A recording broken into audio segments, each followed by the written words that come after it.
Assalamualaikum warahmatullahi wabarakatuh. Di sini saya akan menjelaskan tentang unsur manajemen. Nah, manajemen sendiri sebagai suatu sistem tidak bergerak statis melainkan secara dinamis, mensinergikan unsur-unsur yang sangat penting. Nah, unsur-unsur dalam manajemen dibagi menjadi 6, yaitu yang pertama kita berbicara tentang atau manusia, bisa juga disebut sumber daya manusia. Karena manusia yang membuat perencanaan dan mereka pula yang melakukan proses untuk mencapai tujuan. Tanpa adanya sumber daya manusia, maka tidak ada proses bekerja. Prinsip dasar manajemen adalah makhluk bekerja. Jadi teman-teman, manusia ini sangat dibutuhkan ya dalam perusahaan. Karena yang menjalankan suatu perusahaan juga adalah manusia. Kita butuh tenaga manusia untuk menjalankan suatu perusahaan atau suatu manajemen tersebut. Kemudian nomor 2 yaitu money atau uang. Dalam menjalankan seluruh aktivitas tidak akan pernah lupa dengan istilah uang, benar bukan?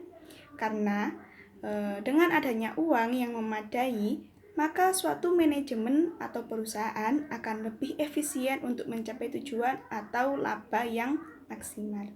Karena apa? Uang adalah suatu faktor dari segi manapun yang pasti dibutuhkan oleh seorang perusahaan, oleh sebuah perusahaan, sebuah pekerja, sebuah apapun yang menghasilkan rezeki ataupun menghasilkan banyak manfaat.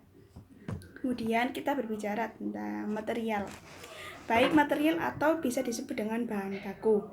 Nah, ketersediaan bahan baku atau material sangat fatal dalam proses manajemen. Karena apa, teman-teman? Karena tanpa bahan baku, suatu perusahaan ataupun yang lain tidak akan mengolah sesuatu untuk mendapatkan keuntungan. Karena apa? Di sini material sangat dibutuhkan untuk menjalankan suatu perusahaan ya.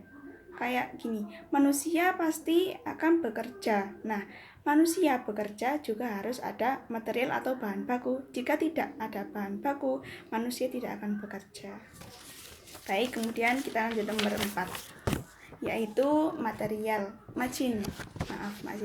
Untuk mengolah bahan baku menjadi barang yang dibutuhkan alat mesin dan peralatan kerja. Kita bisa menjumpai di perusahaan-perusahaan mungkin ada printer, ada komputer, ada alat memotong, mungkin ada alat fotokopi, mesin fotokopi, dan yang lain-lain. Karena apa? Karena mesin, maka waktu yang dibutuhkan dalam proses produksi semakin cepat dan efisien. Seumpama kita aplikasikan dengan kita tidak ada mesin, maka kita akan bergerak hanya dengan tangan. Nah, itu akan memperlambat suatu pekerjaan. Baik, nomor 5 yaitu metode. Dalam melaksanakan unsur-unsur semua dibutuhkan adanya metode. Bisa juga diaplikasikan dengan mengambil fungsi job description. Dengan adanya job description, semuanya akan bergerak di masing-masing tugas dan akan secara teratur. Kita jumpai job description bisa tentang direktur perusahaan, kepala perusahaan, kemudian sekretaris perusahaan, bendahara perusahaan, kepala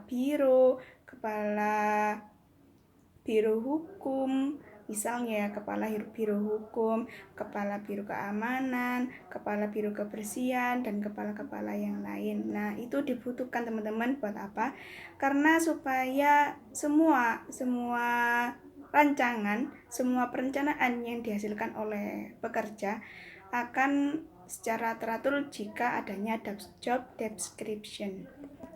Kemudian kita berbicara yang terakhir yaitu market. Agar dapat menguasai segmen pasar, pihak manajemen harus memiliki strategi pemasaran yang handal dan dapat bersaing baik dari sisi harga, kualitas maupun kuantitas. Mungkin kita bisa mencondongkan dengan slogan. Nah, dari setiap slogan pasti memiliki slogan, dari setiap perusahaan pasti memiliki slogan yang berbeda. Seperti Yamaha semakin di depan. Nah, itu adalah strategi pemasaran. Berarti merek Yamaha tersebut menjadi merek unggul dengan slogan tersebut atau slogan yang dimiliki. Sekian dari penjelasan saya. Mohon maaf apabila ada kesalahan dalam pengucapan. Sekian. Assalamualaikum warahmatullahi wabarakatuh.